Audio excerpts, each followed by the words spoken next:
मित्रों नमस्कार।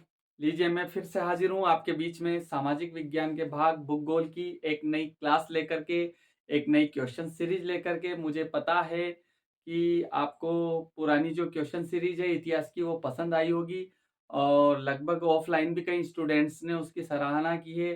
तो बस वहीं से मैं ऊर्जान्वित हुआ और वहीं से नई ऊर्जा के साथ मैं आपके बीच में महत्वपूर्ण भूगोल के 10 प्रश्नों की सीरीज लेकर के आया हूँ।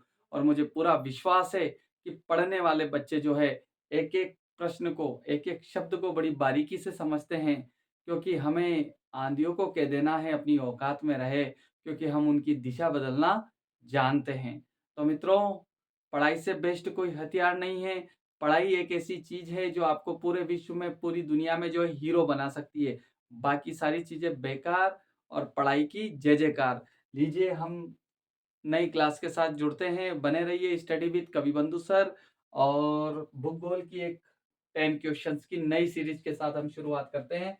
पहला प्रश्न होता है मित्रों, पहला प्रश्न शुरू होता है नवीकरणीय नवीकरण योग्य संसाधन किसे कहते हैं?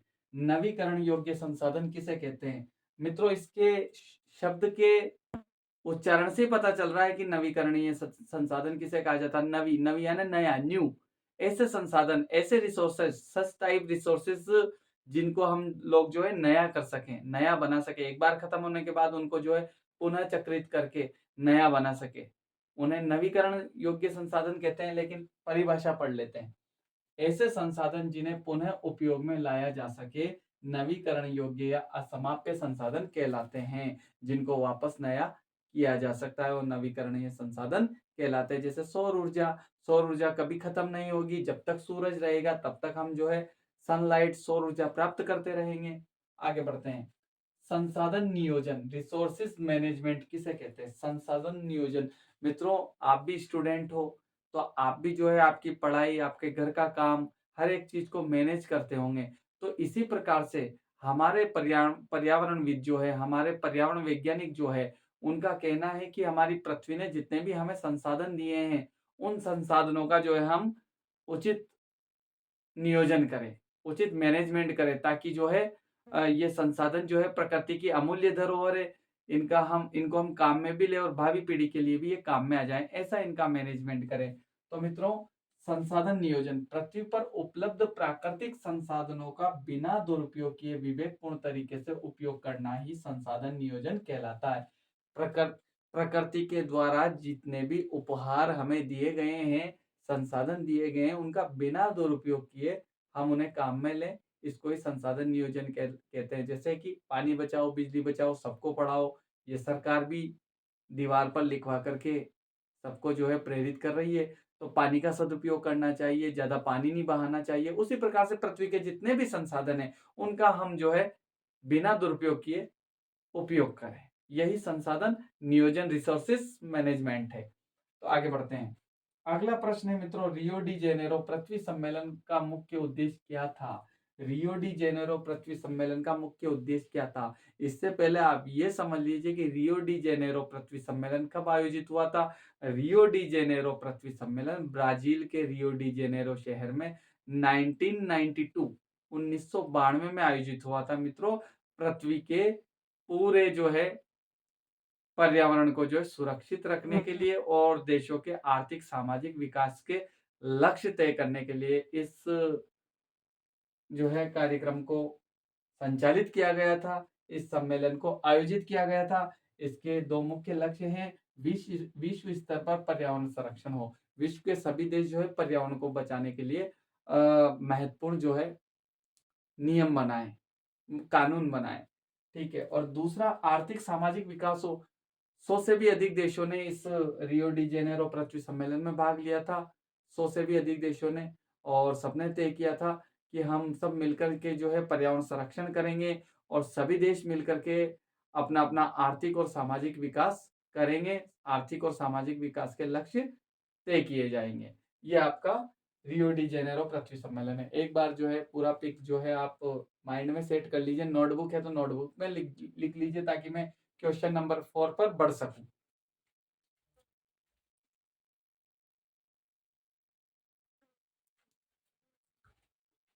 चौथा प्रश्न शुरू होता है मित्रों। चौथा प्रश्न, क्वेश्चन नंबर 4। कौन सी संस्था संकटग्रस्त प्रजातियों की सूची तैयार करती है? प्रकृति की जितनी भी संकटग्रस्त प्रजातियां हैं जीव जंतुओं की, उनकी लिस्ट कौन तैयार करती है, उनकी सूची कौन बनाती है मित्रों? तो उनकी एक इंटरनेशनल संस्था है, अंतरराष्ट्रीय संस्था है, जिसका नाम है IUCN। कौन सी संस्था संकटग्रस्त प्रजातियों की सूची तैयार करती है? IUCN संस्था जो है संकटग्रस्त जीव जंतुओं की प्रजातियों की सूची तैयार करती है। IUCN की फुल फॉर्म है international union for conservation of nature, अंतरराष्ट्रीय प्रकृति संरक्षण संघ, अंतरराष्ट्रीय प्रकृति संरक्षण संघ इसकी हिंदी है मित्रों। आगे बढ़ते हैं, क्वेश्चन नंबर 5। वन्य जीव अधिनियम किस वर्ष लागू हुआ? वन्य जीव अधिनियम सन 1972 में लागू हुआ। वन्य जीवों की सुरक्षा से संबंधित जो कानून है, अधिनियम है, वो 1972 में लागू हुआ मित्रों। भारत में प्रोजेक्ट टाइगर की शुरुआत कब हुई? तो भारत में प्रोजेक्ट टाइगर की शुरुआत टाइगर को, शेरों को बचाने के लिए जो शुरू हुई है, वो हुई है 1973 ईस्वी में। 1973 ईस्वी में जो है भारत में प्रोजेक्ट टाइगर की शुरुआत हुई मित्रों। अगला क्वेश्चन है, किसने बांधों को आधुनिक भारत के मंदिर कहा है? बांध जो है, डैम जो है, उनको आधुनिक भारत का मंदिर किसने कहा है? तो हमारे भारतीय नेता थे पंडित जवाहरलाल नेहरू जी, जिन्होंने बांधों को जो है आधुनिक भारत का मंदिर कहा है। अगला क्वेश्चन है मित्रों, क्वेश्चन नंबर 8। क्वेश्चन नंबर 8 है, तुंगभद्रा बहुउद्देशीय परियोजना में कौन कौन से राज्य सम्मिलित है? तुंगभद्रा बहुउद्देशीय परियोजना में कौन कौन से राज्य सम्मिलित है? तो मित्रों इसमें कर्नाटक व आंध्र प्रदेश सम्मिलित है। तुंगभद्रा बहुउद्देशीय परियोजना में कर्नाटक व आंध्र प्रदेश सम्मिलित है। बहुउद्देशीय परियोजना जानते हो ना आप? ऐसी बांध परियोजना, ऐसी नदी घाटी परियोजना जिस पर बांध बना करके एक उद्देश्य नहीं, बहुत सारे उद्देश्यों की पूर्ति की जाए।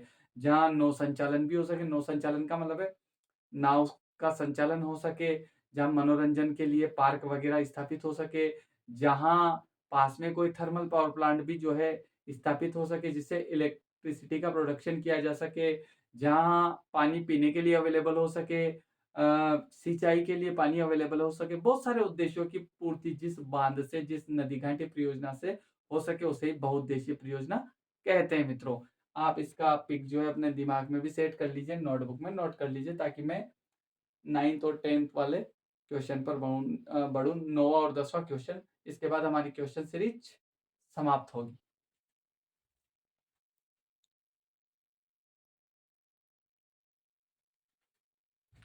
मित्रों 9वां प्रश्न है, कृष्णा गोदावरी विवाद किन किन राज्यों के मध्य है? कृष्णा नदी और गोदावरी नदी से जुड़ा हुआ जो विवाद है, नदियों को लेकर के भी जो है विवाद हो जाते हैं मित्रों, और वो राज्यों के मध्य भी हो जाते हैं, देशों के मध्य भी हो जाते हैं। तो कृष्णा गोदावरी विवाद जो है महाराष्ट्र, कर्नाटक और आंध्र प्रदेश, इन तीनों राज्यों के मध्य है। हुआ क्या मित्रों कि महाराष्ट्र ने जो है कोयना नदी पर बांध बना लिया, उसकी वजह से जो है कर्नाटक और आंध्र प्रदेश को जो है पर्याप्त मात्रा में पानी उपलब्ध नहीं हो पाता, इसलिए जो कर्नाटक और आंध्र प्रदेश की दोनों सरकारें जो है महाराष्ट्र की सरकार के खिलाफ हो गई। इसको बोलते हैं कृष्णा गोदावरी जल विवाद। आगे बढ़ते हैं मित्रों, रोपण कृषि क्या है? रोपण कृषि वाणिज्यिक कृषि का ही एक रूप है। वाणिज्यिक कृषि जानते हो ना आप, कॉमर्शियल खेती, ऐसी खेती जिससे जो है ज्यादा से ज्यादा किसान भाई लाभ कमाने का प्रयास करते हैं। ऐसी खेती जिसे व्यापार से जोड़ा जाता है, मतलब कुल मिलाकर के अच्छी इनकम के लिए की जाने वाली कृषि ही व्यापारिक कृषि या वाणिज्यिक कृषि कहलाती है। तो रोपण कृषि भी जो है वाणिज्यिक कृषि का ही एक प्रकार है, कॉमर्शियल कृषि का एक प्रकार है, जो लंबे चौड़े क्षेत्रफल में की जाती है।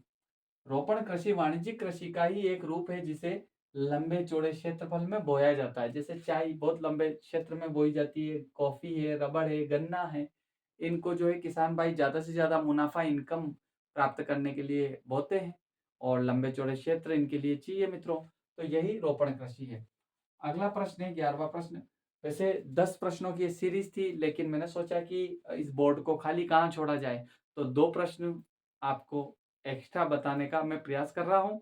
प्लीज अपने दोस्तों को शेयर और लाइक जरूर करवाना, क्योंकि सोशल मीडिया में फालतू की चीजें देखने वाले तो बहुत सारे होते हैं, और फालतू की चीजें जो है, जो हमारा ध्यान भंग करती है, जो हमें गलत रास्ते पर ले जाती है, ऐसी चीजें तो को देखने वाले लोग तो मिलियन में हो जाते हैं, ऐसे फॉलोअर्स जो है लाखों में हो जाते हैं, लेकिन अच्छी चीजों को देखने वाले लोग बहुत कम मिलते हैं। लेकिन मेरा ये मानना है कि जितने भी लोग देखेंगे वो मोस्ट टैलेंटेड लोग होंगे, वो बड़े ही जो है प्रतिभावान विद्यार्थी होंगे, उनको मैं आगे बढ़ने के लिए शुभकामनाएँ देता हूँ। जितने भी देखेंगे मेरी तरफ से उनको आगे बढ़ने और अपनी सफलता के झंडे गाड़ने की मैं शुभकामनाएँ देता हूँ, क्योंकि पढ़ाई से बेस्ट कुछ नहीं है। आगे बढ़ते हैं, 11वां प्रश्न एक्स्ट्रा, 10 प्रश्नों की सीरीज़ थी, 11वां एक्स्ट्रा डाल रहा हूँ। चावल की कृषि के लिए वर्षा व तापमान की मात्रा बताओ। तो चावल की कृषि के लिए वर्षा और तापमान की मात्रा, उच्च तापमान, चावल को अगर आपको चावल की बुआई करनी है, चावल आपके खेत में बोना है, तो सबसे पहले 25 डिग्री सेल्सियस से अधिक तापमान टेम्परेचर होना चाहिए मित्रों। 25 डिग्री से अधिक टेम्परेचर होना चाहिए एवं वर्षा जो है 100 सेंटीमीटर से अधिक होनी चाहिए, तभी जाकर के जो है आप चावल की खेती कर सकते हैं। 12वां प्रश्न भी जो है एक्स्ट्रा दे रहा हूँ, 10 क्वेश्चन में 12वां भी मैं आपको एक्स्ट्रा बता रहा हूँ। दीपा क्या है? उत्तर, छत्तीसगढ़ राज्य के क्षेत्रों में व अंडमान निकोबार द्वीप समूह में की जाने वाली कर्तन दहन कृषि को ही दीपा कहा जाता है। छत्तीसगढ़ राज्य के क्षेत्रों में व अंडमान निकोबार द्वीप समूह में की जाने वाली कर्तन दहन कृषि को ही दीपा कहा जाता है। मित्रों, पहले तो आप ये समझिए कि कर्तन दहन कृषि क्या है। स्लैश एंड बर्न, कर्तन यानी काटना और दहन यानी जलाना। मतलब कुछ क्षेत्र ऐसे होते हैं जहाँ लोग क्या है 4-5 साल तक या कुछ लिमिट टाइम तक खेती करते हैं। वहाँ वनस्पति और झाड़ियों को काटते हैं जिसको बोलते हैं कर्तन, और जला देते हैं जिसको बोलते हैं दहन। तो कुछ समय के लिए वहाँ के अनर्गल जैसे वनस्पति या पेड़-पौधों या झाड़ियों को काट करके, जला करके कुछ समय के लिए वहाँ खेती करते हैं, और जब वहाँ की मिट्टी जो है मिट्टी की क्षमता खत्म हो जाती है, जब वो उर्वर नहीं रहती है, तो उसको छोड़ करके आगे बढ़ जाते हैं और आगे की ज़मीन का कोई हिस्सा चुनते हैं। वहाँ फिर वहाँ की झाड़ियों, वनस्पति और वहाँ की जगह को साफ करते हैं, फिर जलाते हैं और फिर वहाँ कुछ समय के लिए खेती करते हैं। इसको ही काटो, जलाओ और खेती करो, मतलब कर्तन दहन कृषि कहा जाता है। इंग्लिश में स्लैश एंड बर्न कृषि कहा जाता है। तो मित्रों, कर्तन दहन कृषि को जो है अंडमान निकोबार के द्वीप समूह में और छत्तीसगढ़ के क्षेत्रों में दीपा कहा जाता है, और इसी कर्तन दहन कृषि को जो है भारत के उत्तर पूर्वी राज्यों में झूमिंग कृषि या झूम कृषि कहा जाता है। इसी के साथ लगभग जो है 11:10 पर आज की हमारी क्लास संपन्न होती है। Best of luck. वीडियो को ज़्यादा से ज़्यादा लाइक करें, ज़्यादा से ज़्यादा शेयर करवाएँ, क्योंकि अच्छी चीज़ों को देखने वाले लोग बहुत कम मिलते हैं, लेकिन आप जितने भी हो मेरे लिए हज़ारों के बराबर हो। Thank you. शुभ रात्रि।